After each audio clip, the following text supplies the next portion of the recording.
peternak babi seluruh Indonesia.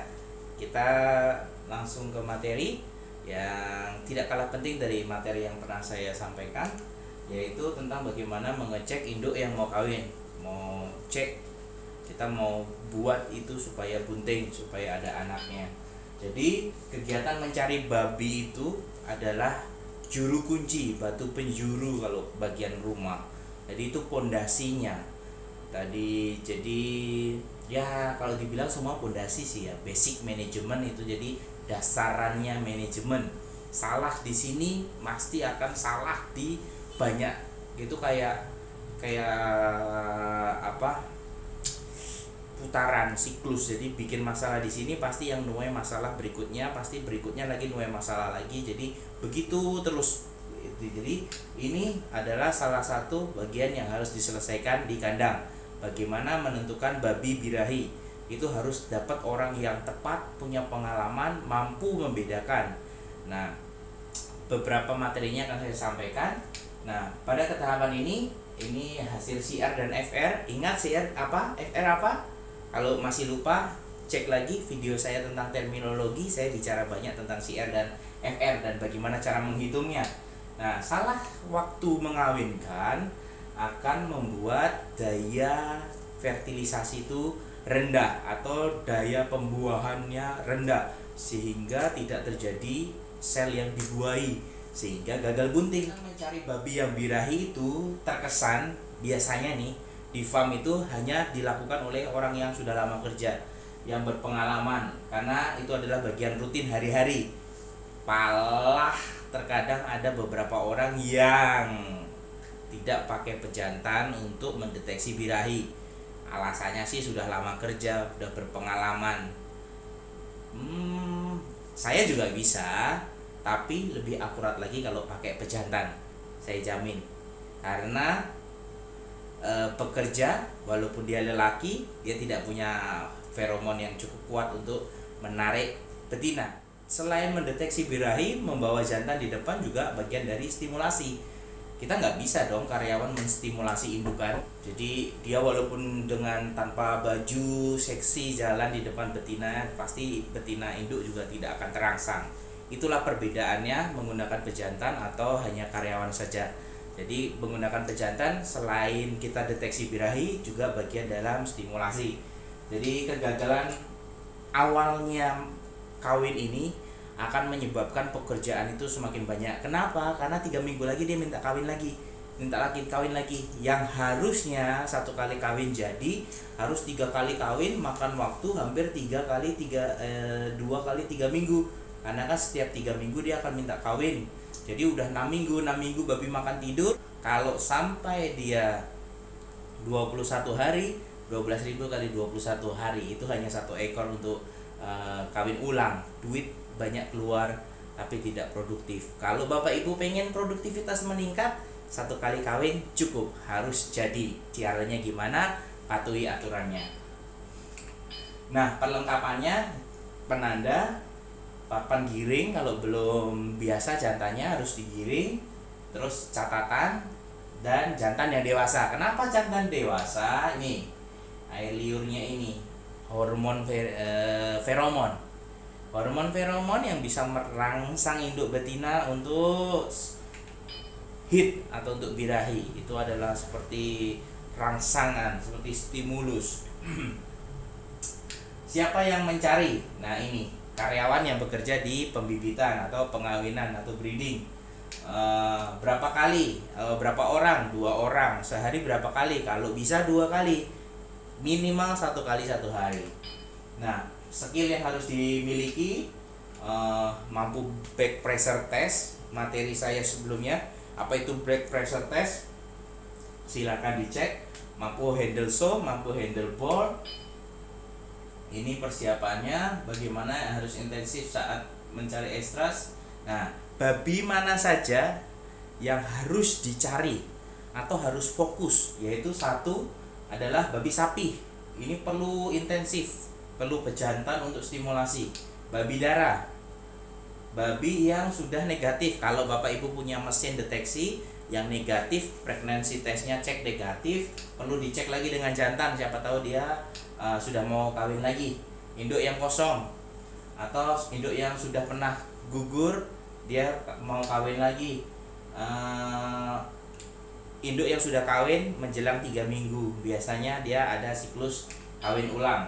Nah, ini adalah tahapan-tahapan pembentukan embrio dari kecil sampai besar. Jadi hati-hati, 1 minggu kawin, jangan banyak stres, jangan banyak pindah, jangan banyak moving, pakan jangan banyak berubah, jumlah jangan terlalu banyak karena stres akan menyebabkan gagalnya implantasi embrio, jadi gagal nempel. Nah, ini ukuran kalau terjadi mummified. Nah, ini betina, dua-dua betina. Kalau begini, mana yang dikawin duluan? 1, 2. 2, yakin babi 2 yang mau dikawin duluan. Pada posisi ini babi 1 harus dikawinkan duluan. Ini di bawah. Babi yang standing rock harus dikawinkan duluan. Nah, ini namanya proestras atau akan birahi. Dia masih memiliki gejala seperti bejantan. Dia ganggu-ganggu kawannya, dia colek-colek kawannya pakai hidungnya, dia panjat-panjat kawannya. Ini biasanya tunggu 1-2 hari akan jadi standing rock. Jadi ini duluan yang dikawin, baru yang di atas. Nah, tadi saya sebut proestras biasanya 24 jam sebelum dia mau menunjukkan sikap mau dikawin atau standing rock. Jadi biasanya masih berisik, vulvanya masih belendir, masih basah. Jangan langsung dikawinkan. Kita tunggu agak kering-kering, cairannya agak lengket-lengket kayak lem kalau orang Jawa bilang pati kanji atau tepung tapioka yang dipanasin air panas, itu agak-agak lendirnya agak lengket. Nah, dia masih menaiki solain. Tapi kalau kita deketin, kita tekan back pressure test, dia masih teriak. Biasanya lendirnya masih banyak. Nah, masih bengkak merah, masih merah-merah banget. Nah, yang ekstras bagaimana? Biasanya sudah merahnya sudah sedikit-sedikit agak pudar, tapi belum pudar, juga bukan dalam ngembang, sudah mulai agak keriput, tapi masih ada cairan lengket di dalam. Standing rocknya mantap, itu yang paling penting. Standing rocknya mantap. Terkadang di teori merah, bengkak, hangat itu teori, tapi prakteknya terkadang tidak 3 itu keluar.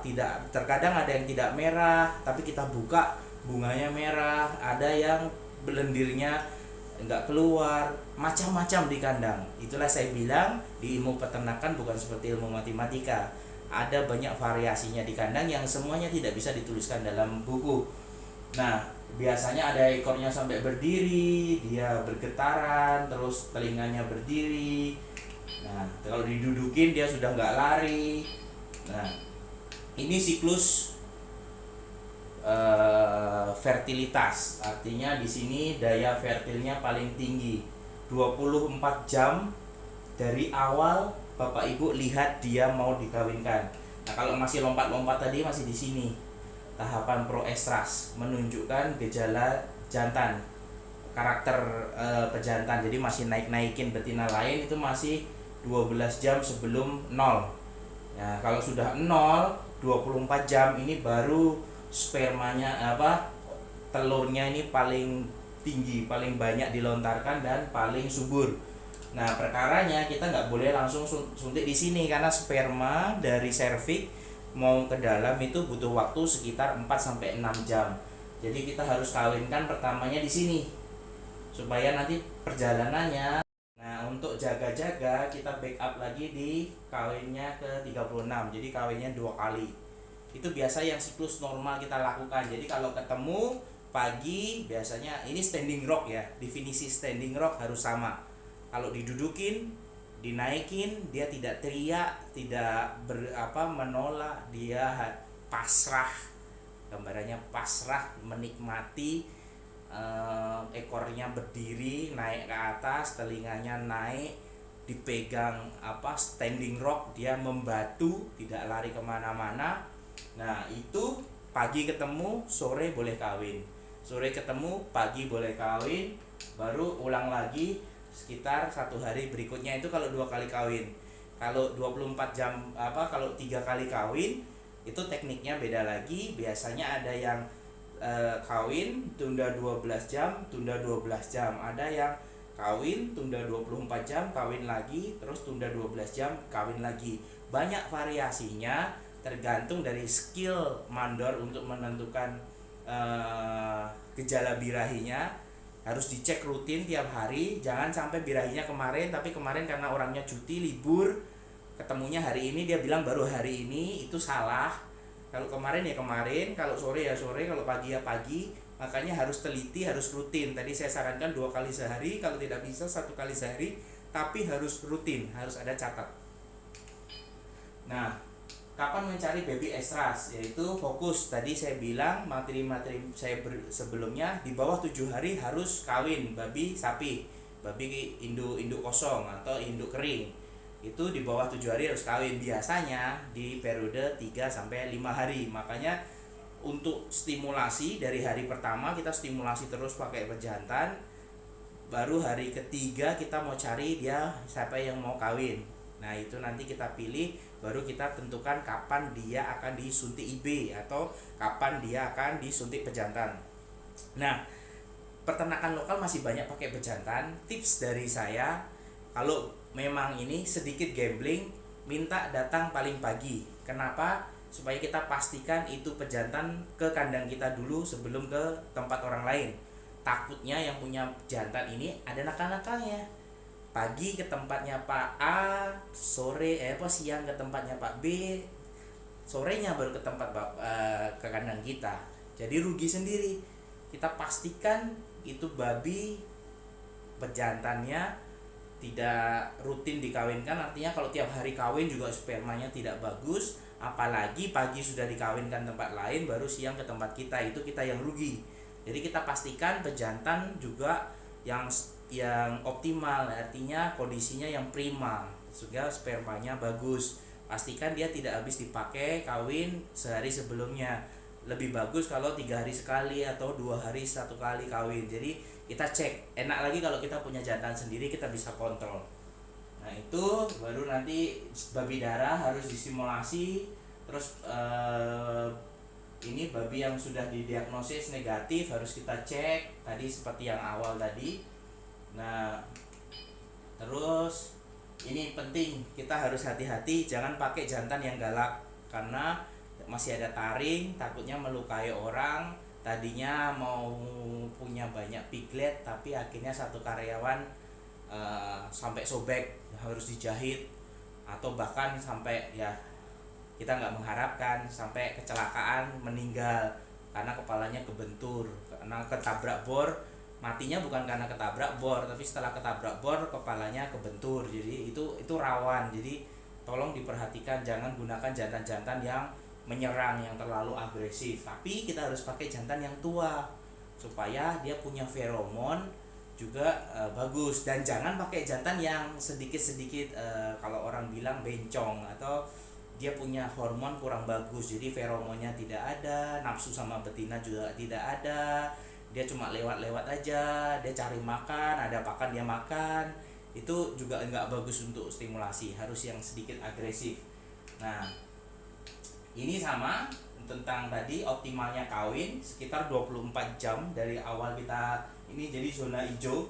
Jadi kalau ini dibilang zona orange, ini orange, ini dia tidak standing saat ada bor. Jadi kalau ada bor dia cuek.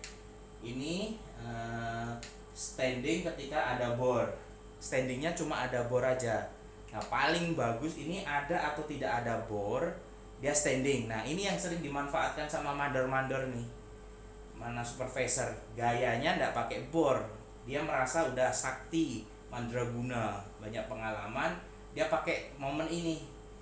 Nah boleh, tapi kalau ini momen nggak keluar, ada induk-induk yang bermasalah, dia tidak dapat birahi, dia tidak masuk siklus mau kawin ketika tidak dirangsang sama pejantan. Nah kalau tiap harinya mandornya lewat-lewat aja dia sendiri, maka si betina ini tidak dirangsang setiap harinya. Akhirnya harusnya 5 hari minta kawin, tapi ini harus tunggu sampai 10 hari baru minta kawin. Sepintas kayak nggak ada arti. Tapi kalau Anda berhitung berapa kilo pakan sehari yang harus diberi makan kepada indukan, Anda akan melakukan hal ini. Toh gaji karyawannya sama, gaji mandornya sama, gaji supervisornya sama, dia lewat sendiri sama lewat bawa pejantan, Anda dapat untung lebih sebagai owner peternakan babi. Nah, Jadi itu pastikan kawinkan babi-babi yang birahi. Cek pejantannya supaya spermanya optimal, dan pilih orang-orang yang merasa memiliki kandang Anda. Jangan orang-orang yang cuek atau orang-orang yang sudah terlalu lama kerja di posisi yang sama sehingga dia sudah kelelah, dia tidak punya motivasi, tidak punya ingin pencapaian lebih. Itu hal yang susah. Itu tips dari saya hari ini. Semoga sukses kembali ke kandang dan dipraktekkan. Salam jaya peternak Indonesia. Ketemu lagi di video saya berikutnya.